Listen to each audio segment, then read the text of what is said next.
বিভিন্ন food stall, এছাড়া যার মাধ্যমে সেই ছোট্ট ছোট্ট শিশুরা ভালোবাসার গান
করুন।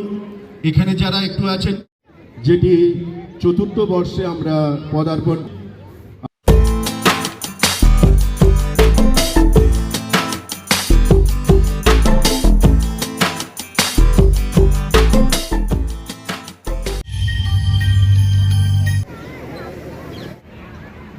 এগিয়ে আসার জন্য আমি অনুরোধ করব। বাড়ি এসে আমি খুব খুশি, খুব আনন্দিত যে এত সুন্দরভাবে যে একটা মহামিলন তৈরি হয়েছে। এবং মেলা শুরু হওয়ার আগে আমার স্কুলের ছেলে মেয়েদের যে নৃত্য যে পরিবেশন হয়েছে খুব ভালো লেগেছে। না এলে এই আনন্দটা উপভোগ করতে পারতাম না। ईश्वर पुत्र और परमेश्वर पवित्र आत्मा का शुभारंभ करता हूँ। आमीन।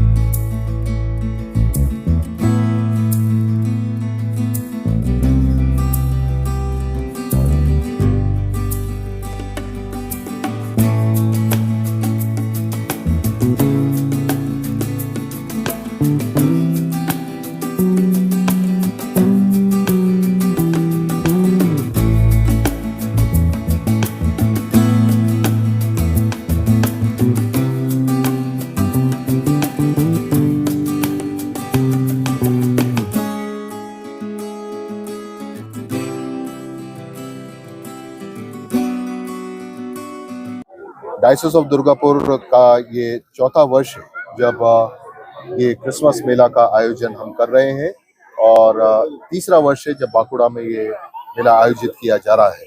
हमने प्रारंभ दुर्गापुर से करा था, परंतु जो उत्साह बांकुड़ा के निवासियों ने इस मेले को दिया है उसमें हम सब आनंदित हैं। ये हमारा अवसर है कि हम इस मेले के द्वारा प्रभु यीशु क्रिस्ट का जो जन्म उत्सव है बांकुड़ा के लोगों के साथ बांट सकें और इस क्रिसमस के पर्व में जो मुख्य मैसेज है शांति का, प्रेम का, आनंद का, लोगों के बीच में भाईचारे का, उस मैसेज को भी हम लोगों के बीच में ले जा सकें। এই বার্তা যে আমরা চেয়েছি যে আমাদের এই ক্রিসমাস শুধু চার্চের গণ্ডির মধ্যে না থেকে এটা যেন আপামর জনসাধারণের মধ্যে পৌঁছে যায় এবং সর্বোপরি প্রভু যীশু খ্রিস্ট যে বার্তা দিয়েছিলেন তিনি যখন এসেছিলেন এই পৃথিবীতে, যে ভালোবাসার বার্তা, আনন্দের বার্তা, জয়ের বার্তা, শান্তির বার্তা, সেই বার্তা যেন প্রত্যেক মানুষের কাছে পৌঁছে যায়, বাঁকুড়াবাসীর কাছে পৌঁছে যায়, সেটাই আমাদের মূল উদ্দেশ্য। যদি বলেন সারা আমরা প্রতিনিয়ত প্রতি বছরই দেখছি আমাদের মেলা ক্রমান্বয়ে বৃদ্ধি পাচ্ছে এবং প্রথম বছর আমরা যেমন শুরু করেছিলাম ছোট মাঠ নিয়ে, আপনারা দেখতে পাচ্ছেন এবার এবছর আমাদের সারা মাঠ ব্যাপী মেলা হচ্ছে এবং প্রচুর উৎসাহ। এবং আমরা দেখেছি যে বাঁকুড়াবাসী আমাদের শুধু চার্চের নয় কিন্তু আপামর আমাদের ছাত্রছাত্রী যারা অধীর আগ্রহে অপেক্ষায় থাকে এবং ডিসেম্বর পড়লেই তাদের একটা প্রশ্ন, স্যার মেলা কখন হবে। অর্থাৎ বাঁকুড়ার কাছে আমাদের মনে হয় যে এই মেলা একটা দাগ কেটেছে এবং ক্রিসমাসকে নিজেদের মধ্যে সকলে নিজেদের মধ্যে যেন বন্টন করে নিতে পারে সেই আনন্দ তাদের মধ্যে চলে এসেছে। আমাদের এই মুহূর্তে এখানে 67টা চড়া রয়েছে। আমার নাম কামাখ্যা বিশ্বাস।